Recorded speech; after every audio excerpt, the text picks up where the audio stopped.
and the insidious culture of impunity in which state criminality and rottenness thrive.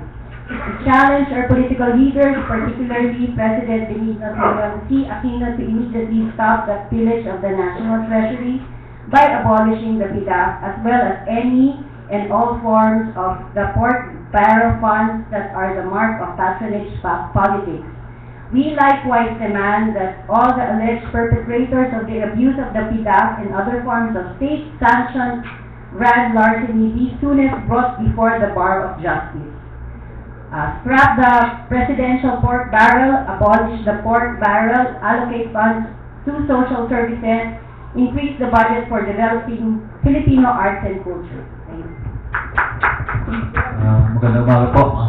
Si Leody D. Guzman po, mula sa Manggagawa. At nirepresenta ko po yung Partido Lakas ng Masa.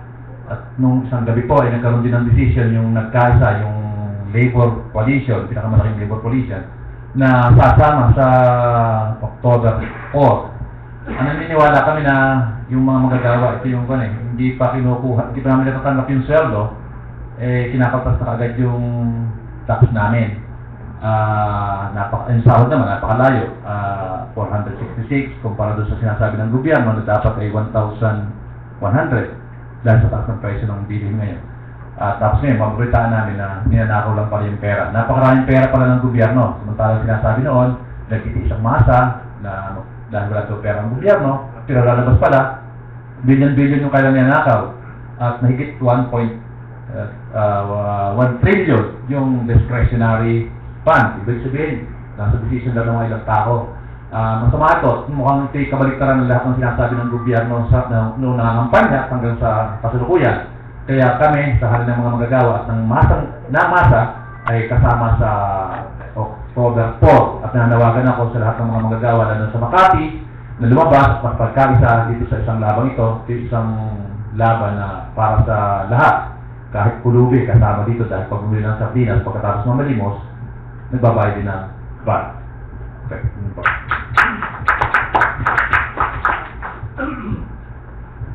Good morning to everyone. I'm Rusty Delizo from San Lakas. San Lakas believes in a society that is truly just and liberating for all. Toward this end, we call for the scrapping of all pork and the ending of tropa politics. As such, San Lakas now calls on all the unaffiliated and affiliated, unorganized and organized, the middle class and the basic masses to join us on October 4, Friday, from 3 to 10 p.m. at Ayala Avenue in order to show a mass united force to pressure the state, especially the Pinoy regime, to scrap his pork and all pork until we liberate ourselves from all the greediness that our country has seen in the past decade as a result of an elitist tropa system. Thank you and good morning.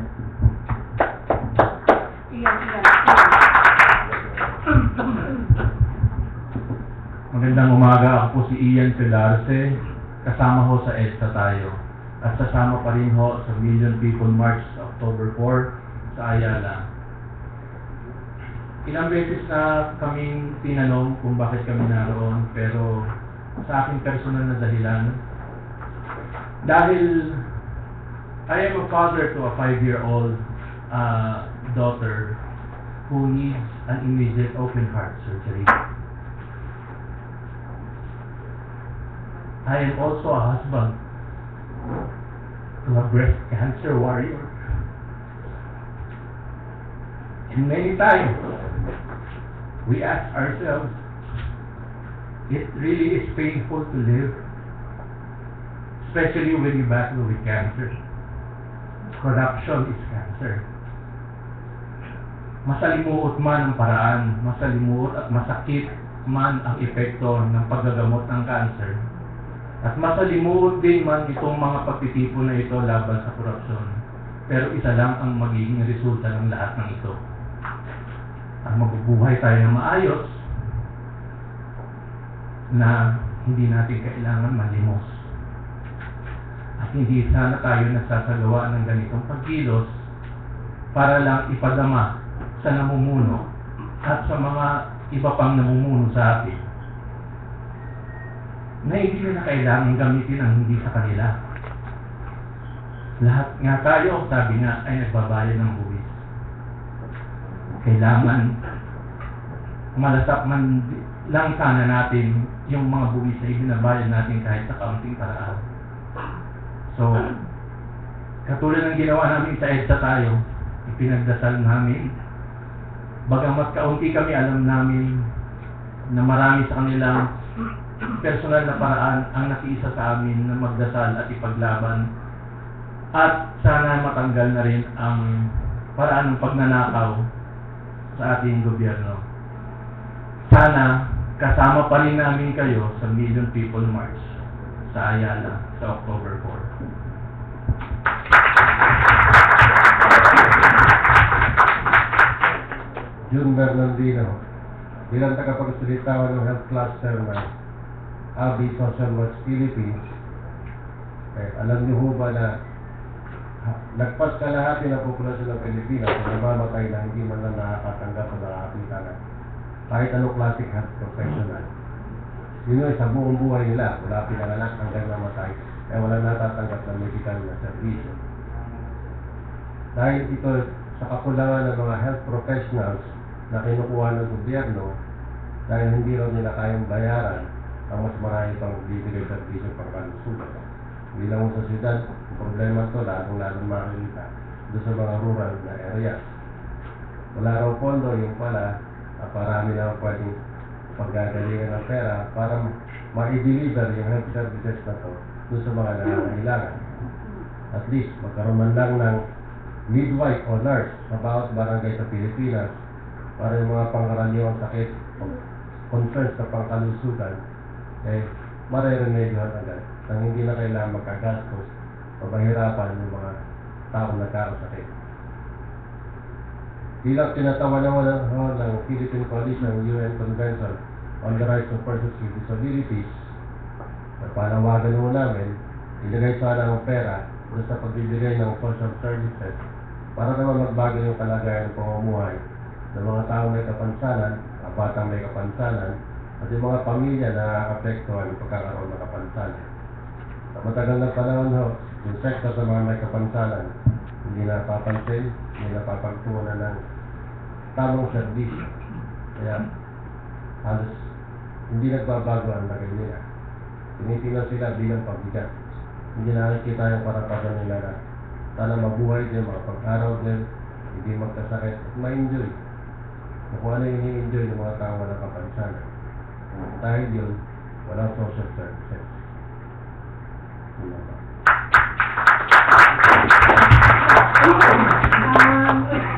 Ako po si Lady Lakpil mula sa Freedom from Death Coalition na alam ng marami, matagal-tagal na rin na lumalaban sa katiwalian at sa mga abuso ng pinansang pampubliko. Ang isang ang pinaglalaban natin ay maging malaya tayo sa napakalaking utang ng bayan na kalakhan ay hindi naman pinakinabangan kaya hindi na lang natitira para sa panglipunan ng serbisyo. Tapos ngayon, nalaman natin na malaking bahagi pa nito ay nilulustay na at nawawala na sa pork barrel. Hindi lang po kami nakikita, sinasabi rin namin na handa kami makipagtrabaho sa lahat ng mga concerned groups and citizens groups para syempre na magkaroon ng magandang pagtugon dito sa problema na to at hindi pa ulit-ulit lang at pabalik-balik lang ang pangalan ng pork. At ang isang mahalagang hakbang po dyan ay isang comprehensive citizens audit at saka independent audit din ng gobyerno na hindi ho ito katulad ng COA na mainly financial audit lang, kundi isang comprehensive audit na titingnan na rin natin ang iba't ibang batas at saka yung official na proseso kaugnay nitong mga pork barrel phenomena, hindi lang yung PIDAC, yung mga congressional incursions at iba pa, para magkaroon din tayong komprehensibong pagtugon at solusyon dito sa problema na ito. Maraming salamat po. Hello, magandang umaga po. Ako po si Monique Wilson. I represent po 1 Billion Rising Movement. This is a movement to end violence against women and girls. Pati na po ang babala. This is a broad coalition of mga babae laban sa katiwalian, made of women's groups and individuals from different sectors. Sa amin naman po, we are really supporting the Million People March sa Ayala sapagkat ang aming gustong i-highlight din ang experiences ng ating mga kababaihan because of poverty. I'd like to also speak on behalf of our 12 to 15 million migrants abroad, 80% of whom are women. And dahil sa ating labor export policy na, our president says is a sign of development, for in fact, whose mother wants to be away from their children. And yung tinding kahirapan na na-experience nila abroad, raising children that are not their own, when in fact, they should be able to have jobs here and live in their country and raise their children here. And in fact, even when they're abroad, marami rin silang forms of abuses and exploitation na experience doon. And in reality, kung sila ay nakakapagtrabaho dito, then, mas humane ang kanilang buhay. So gusto lang namin i-highlight din na malaking issue ito, pero ang pinaka-vulnerable po sa ating society are our women and children. When we have matinding poverty, sila po talaga ang gravely affected. As my colleagues here said, we want to abolish all forms of work and please redirect it to social services, health and education, and also jobs for our people, particularly our women. Maraming salamat po. Sir Harry, sa kanila.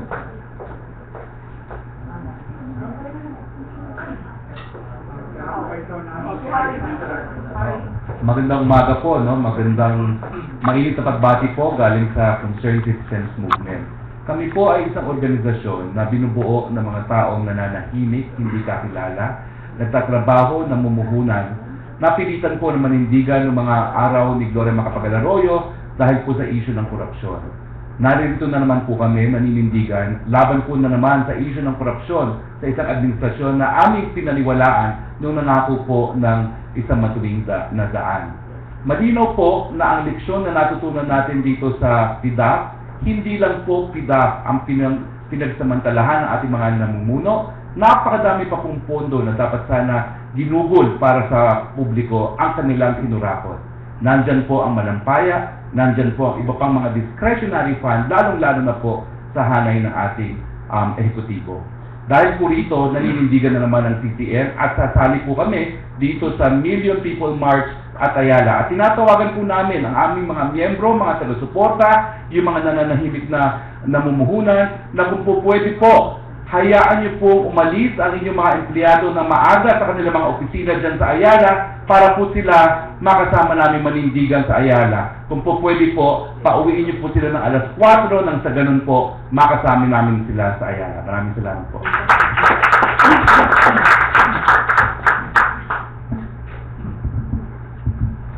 Good morning po. Kaya niyo po sanang ipagtapat ko sa inyo ang nasa kalooban ko na maaaring sang-ayunan niyo o hindi. Ngunit ito po ang totoo. Kasama niyo ako hindi lamang sa galit tungkol sa pork barrel system. Ngunit meron pa pong isang hakbang na nararamdaman ko.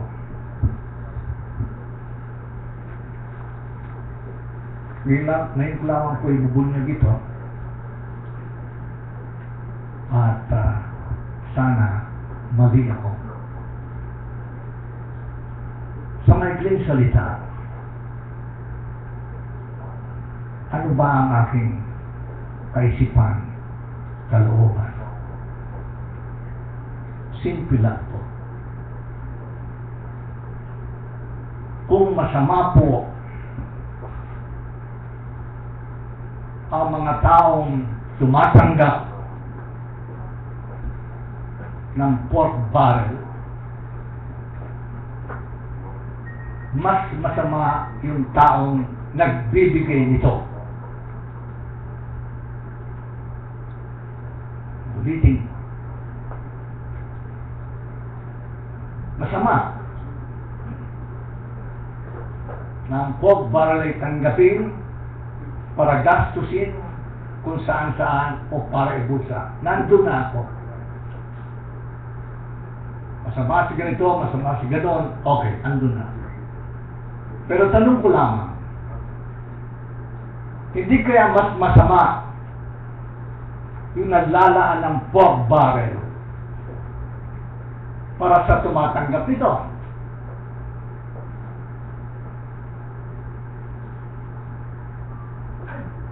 In conclusion, I believe we have a damaged government. We have a damaged government.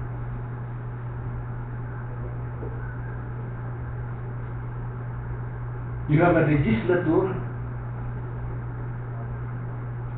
that is in the pocket of the administration. And you have a judiciary that is at the back of the administration. What kind of government is that? Supposed to be co-equal branches of government, and yet this is what we have. Conclusion. Kasama niyo ako at ilang po mga kaibigan paglaban dito sa pork barrel system and scam under whatever name. Kasama niyo kami. Pero nais niyo sumama rin kayo sa pagtuloy pa ng mas malayo kaysa rito.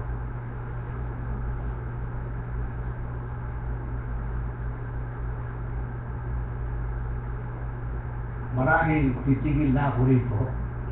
Baka maiyak pa ako. Eh, pag umiyak ako, ang pangit-pangit ko eh. Salamat po.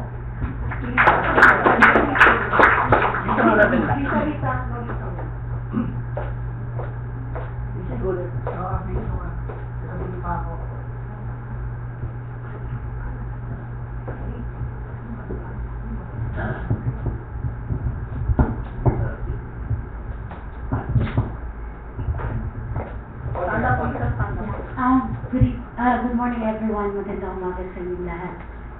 I'm Lisa Soriano, representing the Rockwell Weekly Forum. For 2 years I started this forum in joining all the people, most of the Filipinos na they have good causes for the country. I never knew na darating itong mga issue na ito.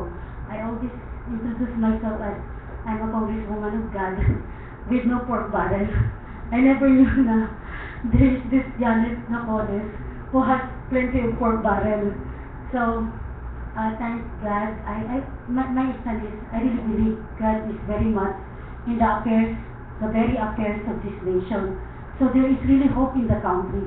Just like what I told, just like what I've been sharing with the people who attend my forum, I always tell them, God is always with the Filipinos because He cares for us. In fact, last August 26, before the August 26, I told the Luneta officials that we really have to exhort God's hand. That's why I proposed, aside from the 9 a.m. to 1 p.m. program left, I proposed for the 7 to 8 prayer. That's it. So, that's my stand. So, I'm just in the midst of this, helping the nation for whatever is good for the country. That's my stand. Thank you.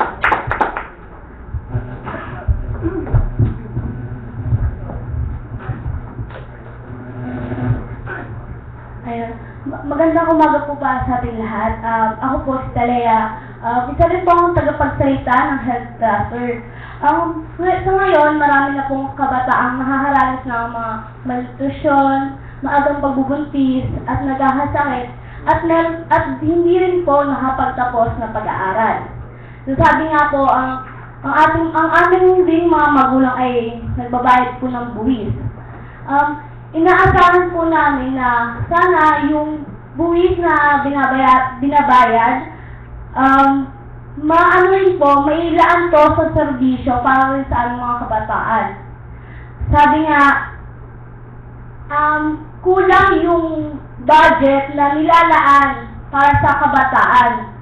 Ang tanong po namin ay, ganito po ba ang kinabukasan na hinuhubog ng mga mambabatas para sa aming kabataan at sa bayan? Yun lamang po at maraming salamat.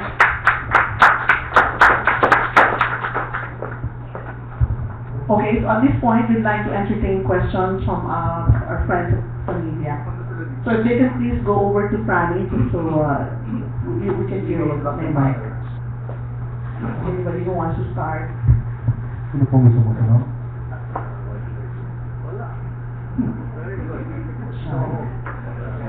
Titina. Yes.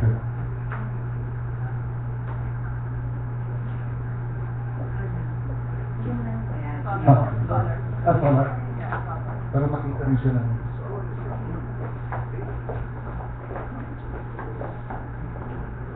Yeah, so we've seen the rally in Luneta and Tocayo, Million People March, the Rock and Range. We've covered all those rallies. So how is this different from all those rallies? Meron po ba tayong ilo-launch ngayon? More participating? Is it just for the businessmen alone, or students are also invited as well as the church?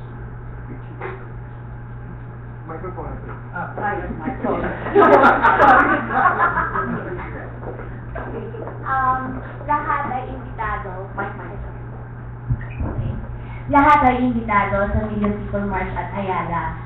Sabi nga namin, hindi lang naman yung mga organisadong grupo at mga unaffiliated na tulad ko na sumali noon sa Luneta, ay mas lumalaki pa yung grupo. So lahat naman tayo may stake kasi doon sa buwis na binabayad natin. So lahat imbitado.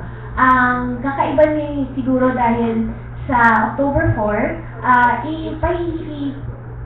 sasabihin namin kung ano yung mga konkreto na calls ng grupo at doon siguro may explain namin din sa mga taong bayan na hindi nakakaintindi kung ano ba yung port kasi minsan lumalabas nga sa media, di ba? Wala na yung port. But we will explain to them na meron pa, hindi lang kasi yung bilang ang port.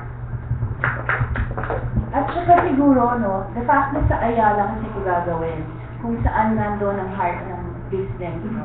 Ito ay isang pagkakataon na para makita ng mga big business owners, lalo na yung mga siguro nandyan sa Makati Business Club, at saka kung sino pa yung hindi pa, what I always say as mga fence sitting pa, yung nakikiramdam, para rin makita nila na hindi ito usbong lang sa hangin, dumarami ang nakakaramdam ng galit, dumarami ang sumasama, at dumarami rin ang gustong makilahok at mag-actively participate na. Hindi ito biglaan, hindi ito pangsandalian, this is over a long period of time because what we are demanding is a change in the system, a leaking, bleeding system. Next lang sa akin ngayon lang bago itanong nung kasama natin sa Solar, no, ni Bettina Ligada, isang co-convener, na handa na po yung liham na ipadadala ng Concerned Citizens Movement sa mga taga Makati po, no, lalong-lalo na dun sa Management Association of the Philippines at saka sa Makati Business Club na nag-iimbita sa kanila na sumapi dito sa Ayala sa Oktubre 4, no.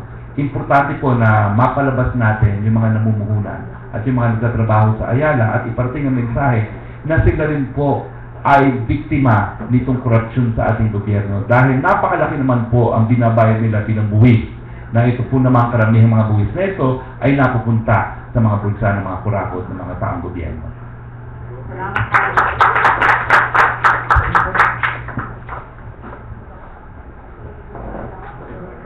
Good morning po, Ina Zara po from TV5. Ma'am, you mentioned that you're also calling for the abolition of the presidential board. But in a press briefing kasi, Secretary ng General said na kung hindi tayo magkakaroon ng kalamidad, doon lang i-abolish yung social fund ng Pangulo. Hearing pronouncements like this from Malacanang na hindi po pa kayo pinanghihinaan ng loob na ngayon pa lang, noon na yung sagot nila dun sa isa sa mga hinihingi.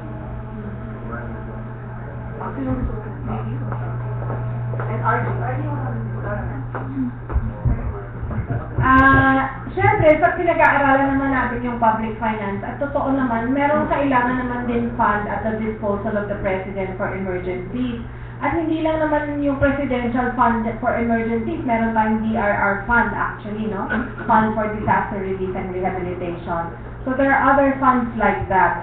Kaya lang, ang problema natin doon sa presidential port, kaya nga sinasabi namin port, una, unregulated ang income, kung magkano yan, no? So, merong laws kasi na nagsasabi na certain income of the country, diretso yan sa presidente, at highly discretionary yan. Pangalawa, subject lang yan for accounting at the end of the day after the fact, pagka magsasubmit na sa COA, at hindi pa nga dinidisclose sa publiko yan. So, walang klarong masyadong guidelines kung paano ba yan i-dispose ng presidente. Kaya may malaking reform pa rin ang kailangan surrounding the presidential discretionary powers as far as budget and public spending is concerned. Kaya hindi namin tatanggapin yung ganung response ng Malacanang definitely. Kaya patuloy yung panawagan ng mga citizens groups na hindi lang i-abolish ang presidential court, ay kailangan may comprehensive accounting and reforms tayo dun sa presidential powers as far as budget and spending is concerned.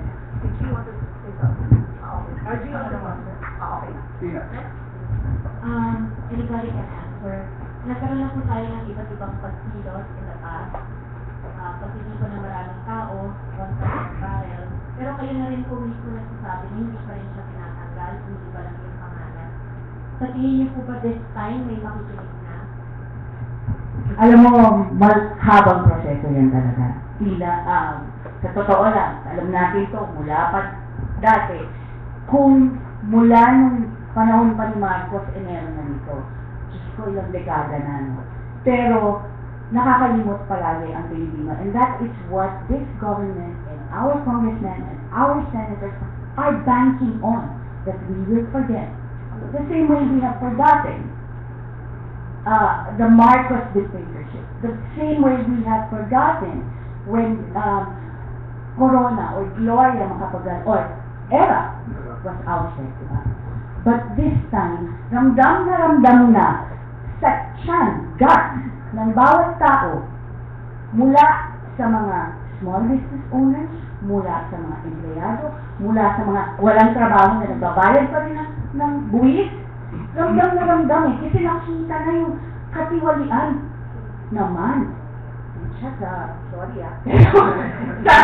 sa bulsa na pupunta eh. Diba? Tapos, para mapagamot ang isang anak ng may sakit, pupunta ka, kakatok ka sa isang congressman, tapos buong buhay mo na ang ibibigay mo doon. Diba? Diba? They think na tanga tayo, tanga ang Pilipino. Hindi na po, dumating na po yung panahon. Ngayon eh. Dumating na hindi na tayo nagtatanga-tangahan, hindi na tayo makakalimutin at tulog, at kung kailangan na mahaba ito, alam namin na hanggang sa susunod na eleksyon pa rin, nandito pa rin ito eh. Kasi kailangan buong sistema. Kahit tanggalin natin ang presidente ngayon, sino papalit? Ganun din, kung nandun yung bulok na sistema, leaking, bleeding system, it's not going to change as we have seen from Marcos' time until now. This time, we are saying we need change in the whole system.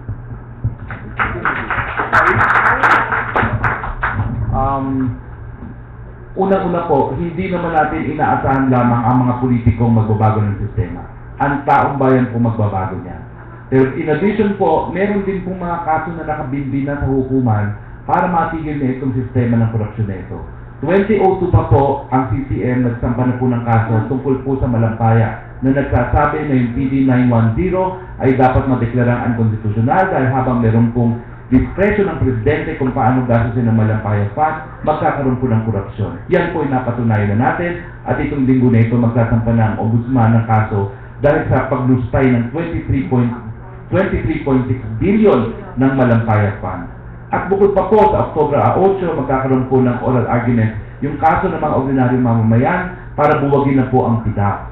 Kinakailangan po ipakita ng taong bayan yung suporta sa mga petitioner sa kasong ito sa pamamagitan ng pagdalo sa 4th of October dahil napakahirap po ng laban ng mga petitioners doon. Dalawa na po kaso ang nadesisyonan ng Korte Suprema na nagbibigay ng basbas dito sa PIDAP. Importante po na ipakita natin na ang taong bayan po naniniwala meron ng change circumstance upang ma-reconsider ng Korte yung kanyang naunang mga desisyon. Dagdag lang ang ating kabataan. Siya kung tatandaan po natin na, if we can remember, huwag po natin kalimutan na bago po yung Million People March noong August 26, ang sabi po ng Malacanang is, how can we abolish pork? There's no such thing as presidential pork. But after the Million People March in Doneta, sinabi na po ni President Aquino, magkakakampi tayo dyan sa pag-abolish ng pork barrel. So meron pong epekto yung public pressure. There's a change in the tune of the government kapag tayo po ay nagsasama-sama. And ano po yung pwede pa nating immediate na baguhin para matanggal po yung pork barrel? The national budget is still on second reading. Pwede pa po magkaroon ng, pupunta pa po yan sa third reading. At kung may enough public pressure po tayo mabubuo sa Ayala, maganda po na mawala na po yung pork barrel, presidential pork barrel in this 2040 national budget. Curious po, after the Million People March of Ayala, may sequel pa ba? Ay, oo.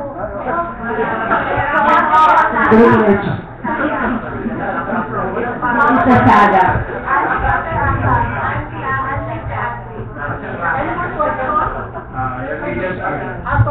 Kanina lamang inihalintulad natin yung mga protestant ito kung paano gamutin ang cancer. Tuloy-tuloy ang gamutan. So tuloy-tuloy dito. Hanggat maayos. Hanggat gumaling. Kaya lang, katulad kami, buong pamilya, sinusuportahan namin ang isa't isa. Ganon din sana tayo bilang isang buong Pilipino. Suportahan natin ang isa't isa. Lalo na, maganda naman yung gusto nating kahinatnan. Kaya nga sabi natin, ang tanging paraan sa matuwid na daan, dapat sa tuwid din na paraan. Kaya kung titingnan ninyo, hindi naman kami nangihingi ng, hindi marahas ang paraan natin. Matuwid din dahil ito ang demokratiko. Kaya siguro yung tanong mo, ang sagot lang doon, hanggang gumaling tayo, magtutuloy-tuloy ito.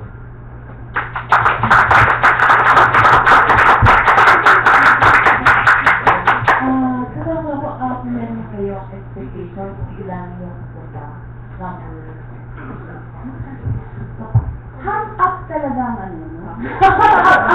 ang media sa 1 million. Alam nyo, mula na nag-umpisa siguro yung Million People March sa Luneta, sa dami ng yung mga packets, yung mga sumunod. Bakit? Ang dami, nationwide yun eh. O, yung una, palagi ko na 1 million na tayo. Parami pa ng parami eh. Huwag kayong magbilang. Ang tingnan nyo kung sino at gaano dumadami sa buong bansa, pati sa labas ng bansa, at kung papaano lumalakas pa ang puwersa.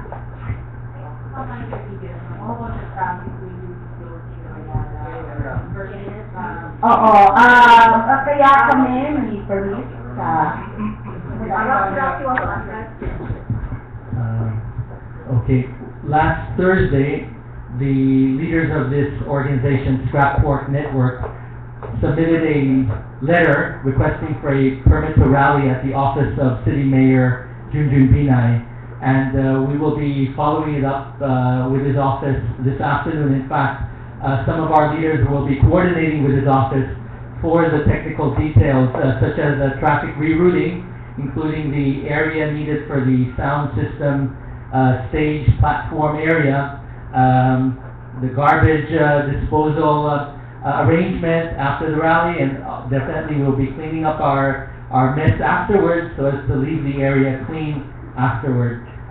If I may quickly point out, just in answer also to your question earlier, and the question posed earlier also by your colleague, the reason why we are stepping this up and escalating and trying to intensify the growing anger all throughout Philippine society today is to bring out a united mass pressure, a mass movement that can definitely change the broken system or the broken government that Bishop Cruz just described, in order to show that even here in the Philippines, after we ousted Marcos or ERA, what is happening around the world today, as we saw in the Arab Spring or in the Occupy movement and elsewhere in the Eurozone, the people, if they know that they need change, they will awaken themselves and come out.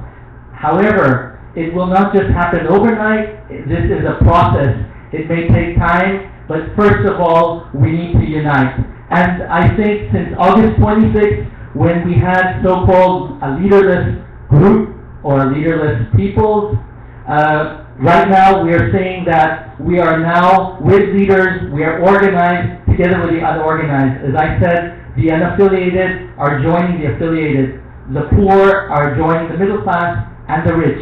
And this shows a united society that can ensure that that pressure is brought to bear upon the government and the leaders of this state in order to change the broken system. Thank you. I would like to acknowledge Junep of EDSA tayo. Sorry for being late. I'm from Kalambaran, una po. You have your 1-minute statement, Junep, for the text. I came here as a guest. Business attire po kami. So, parang business tayo ngayon. Pero kung titingnan nyo, ito yung nararamdaman ko.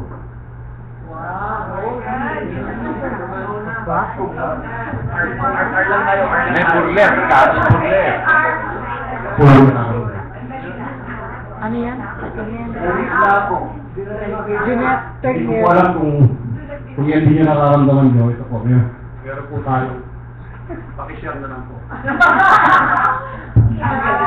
Kung iba po kayo dali, tingnan nyo po yung picture na to. Nakita ko sa live. So ito po, tingnan nyo po, ilagay nyo po sa wallet nyo, pero tingnan natin kung hindi pa kayo magagalit. So bakit po tayo nagagalit? Bakit tayo nagagalit? Bakit tayo nagagalit? Kasi, matagal na nila tayo niloko. Sino po may asawa dito? Sino po may asawa? Sino may boyfriend o may girlfriend? Sino single na may boyfriend, may girlfriend? Kung niloko kayo ng boyfriend nyo o girlfriend nyo, tapos ayaw niya pa rin umamin, kumpleto na kayo ng ebidensya, ano mararamdaman niyo? At kung patuloy pa rin kayong niloloko, di ba, hanggang ngayon, tapos sinasabi niya, ay, hindi ko pa niloloko, para sa iyo nga ito eh. Di ba? Anong mararamdaman niyo? Ha? Bishop, sabi po sa Ephesians 4:26, be angry and sin not. Be angry and sin not. Ako single.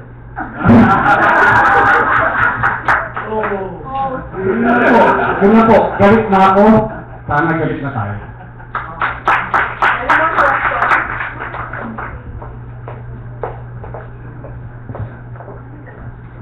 May mga tanong pa po? Okay. Kung wala, si Paco, meron sa sabihin, pakibigay lang po ang mic kay Paco. Isang pananawagan lang, no? Mabuti ito. Nag-rally tayo, okay? Pero mahaba itong labanan, no? Makita niyo yung NBNCT deal, okay? Hanggang ngayon, nandun sa Sandigang Bayan. Walang nanonood doon, okay? Yung West, nag-uusapan lang sila doon sa witness, tsaka doon sa mga ibang mga abogado. Walang nanonood, so pwede na nilang iluto Macau. So kailangan may commitment tayo, pagkatapos nito, doon pupunta rin tayo sa Sandigang Bayan. Kasi yung mga judge ng Sandigan Bayan, alam na niyo yung isa, nasama na kina Pole. Okay? Ano pa yung iba, okay? Naghahari-harian sila dyan, pero hindi sila malinis. Kaya kailangan tutukan natin yan. So, merong mga hearing ng NBN, sa yung kaso ni Rosada, papadala namin sa inyo yung mensahe para makapanood rin kayo. Maraming salamat po. Okay lang ako ba? Wala na ba? Kung wala na, aalihan ko lang lahat ng mga kasama namin na organize ito. For our mga call, so please join us before we see our final call. Katawagan lang po lahat na sumama. Pumunta na lang sa likod yung mga papasok para lang dun sa panawagan natin yung sigaw, eh lahat tayo magparami. Go guys! Photo and Itong sigaw, Jim, please join us, everybody. Join everyone before. Yan,